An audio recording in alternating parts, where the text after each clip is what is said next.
This is episode 21. In the previous episode, we had covered verses 3.1 to 3.9. We are now in chapter 3, which is called Karma Yoga. Today, we will move ahead and cover 9 verses, that is 10 to 18 of chapter 3. In this chapter, God is asking us to perform our rightful action, and while doing so, we could reach a state of actionlessness, which is not the same as inaction. Nashkarm versus akarm. God further advises us to do yajna, which could be an action done with yoga, or you may consider it as an action done which is devoid of attachment to the fruits of action. It is totally up to you on what to believe. This is all that we have covered till now. Let us do the literal translation of verses 10 to 18 today, and then we will cover some interesting things. Starting off with verse 10, which is Sahyagya Praja Srishtva Purovach Prajapati Anen Prasvishyadvam Esh Vah Astu Ishta Kamadhuk. God is saying, in the beginning, when Lord Brahma created mankind through yajna, he said, I am giving you Ishta Kamadhuk, which is bestower of all wishes, which will fulfill all your wishes and help you move forward. And what did Brahma give? It's explained in the next verse. Devan bhavyatanen te deva bhavyantu vah parasparam bhavyanta shreh param avapasyat. God says, Lord Brahma said, you meditate or nourish the devas through yajna, and the devas will nourish you. Upon nourishing each other, you will attain great prosperity and fame. We will come back and talk about the meaning of devas. Then verse 12 is Ishtan bhogane vo deva dasyante yajna bhavita teh dattan apradaya ebhya yo bhunkate sten evasa. God is saying that the devas, being satisfied by the sacrifice of yajna, will bestow enjoyment upon you and fulfill your desires. This yajna is important because those who enjoy what is given to them without performing yajna or offering nourishments to the devas are verily thieves. So that was verse 12, and verse 13 is Yagyashisht ashina santo muchyante sarva kilbisha bhunjate te tu agham papa ye pachanti atma karanat. God says the spiritually minded who eat food that is first offered in yajna are released from all kinds of sin. Others who cook food for their enjoyment and don't offer in yajna to devas verily eat only sin. This is verse 13. I will now read verse 14 and 15 together. Annat bhavanti bhutani parjanyat anna sambhava yagyat bhavati parjanyo yagya karma samudbhava karma brahmodbhavam vidhi brahmakshar samudbhavam tasmat sarvagatam brahma nityam yagya pratishtitam.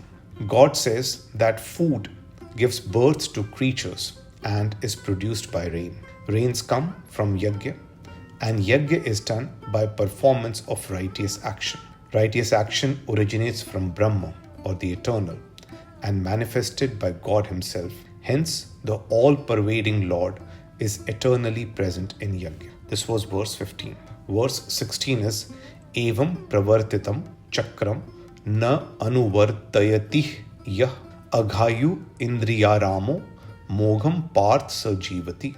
God says, O Arjun, those who do not accept or follow their responsibility in the cycle of sacrifice, who rejoice in their blind senses, lead a sinful life. God further says in verse 16 that such a person's life is in vain.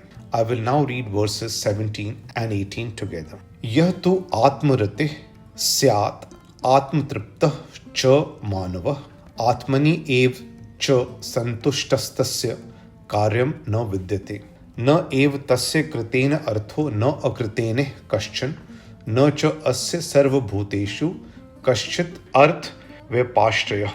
God says, one who is satisfied and rejoices in the self, who is illuminated and fully established in the self, for him there is no duty in the world. And such realized souls have nothing to gain or lose, either in discharging or renouncing their duties. nor do they need to depend on other living beings to satisfy any material objectives. So this is verse 18. So these were the verses, and let's now go through some discussion on these verses. By the way, I found these verses very confusing, and I have spent a lot of time thinking about these verses. Till now, we have been discussing soul, spirit, Brahma, infinite, living beings, humans. So where did the devas come from? We understand yajna, and I mentioned that yajna is an action that is done with yoga, or with perseverance, principles, and rational discrimination. Paramhans Yoganand says that yajna means the offering of the attachment to the fruits of action as oblation to the holy fire. He also says yajna is controlling your senses and keeping yourself unattached from the fruits of action. But where did the devas come from? From verse 11 onwards, God starts talking about nourishing the devas and vice versa, and how it will benefit both.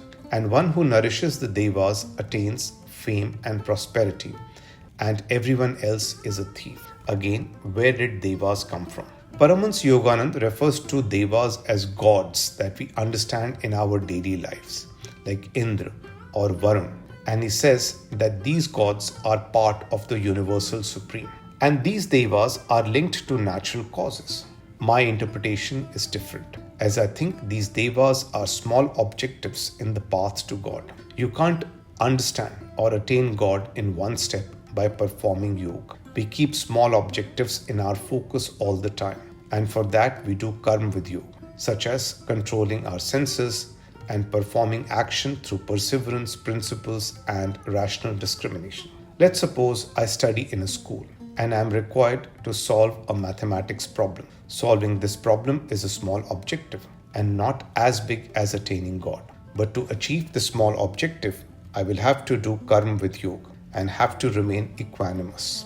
The same logic has to be applied if I have to play a piece of Mozart, or learn to play football like Maradona, or gain fitness by going to a gym.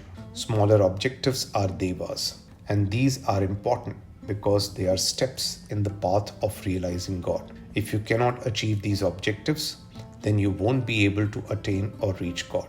A small kid's priority is learning how to walk, as he or she can't attain God immediately. He or she needs to know the difference between P and Q.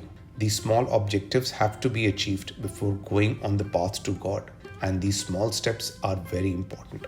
In these verses, God says that Prajapati has shown you a path to reach me, which is achieving devas or small objectives first. Gradually, you will reach me if you follow this path. So you need to focus on devas who will nourish you. Upon nourishing each other, you will attain success and greater success, and eventually reach me. As man progresses, he or she performs higher and higher duties steadily, and thereby rises in the scale of evolution. As one attains the devas or smaller objectives, one climbs the ladder to realizing God. It's important to keep succeeding in small objectives to reach the ultimate God. But if you stop midway, then you won't be able to reach the summit or destination. You have to keep moving forward. While playing the piece of Mozart, if you are not moving forward and not achieving higher objectives, then you won't attain eternal peace. So this is the way I interpret devas. And in all these verses, God advises us to focus on succeeding in small objectives, as Prajapati said that this is the path through which you will attain me. Devas are steps in the journey to God as smaller objectives.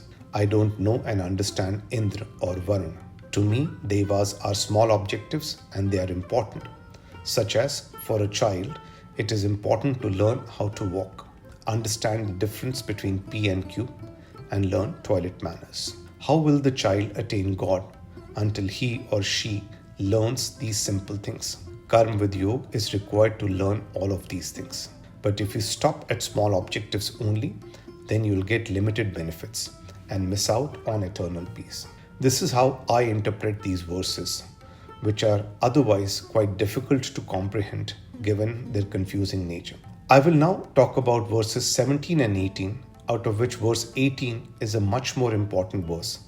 But let's cover both. In verse 17, God says, "One who is satisfied and rejoices in the self, who is illuminated, happy, and fully established in the self, for them there is no duty in the world." No duty here means actionlessness, nash karma, and not inaction, a karma. Then in verse 18, God says, "Na ev tasya kritenartho na akritene kaschan na cha asya sarva bhuteshu kaschit arth vipashraya." God says, such self-realized souls have nothing to gain or lose, either in discharging or renouncing their duties. Don't confuse this with inaction. And such a person is not dependent on anyone in the world for material objects. Material objects is the key point here. The person is not acting for material objects, and this person is not dependent on anybody else for material objects. This is how I interpret these verses. Again, think about these verses as they are confusing, and it has taken me a lot of time to find my own interpretation of these verses. Thank you.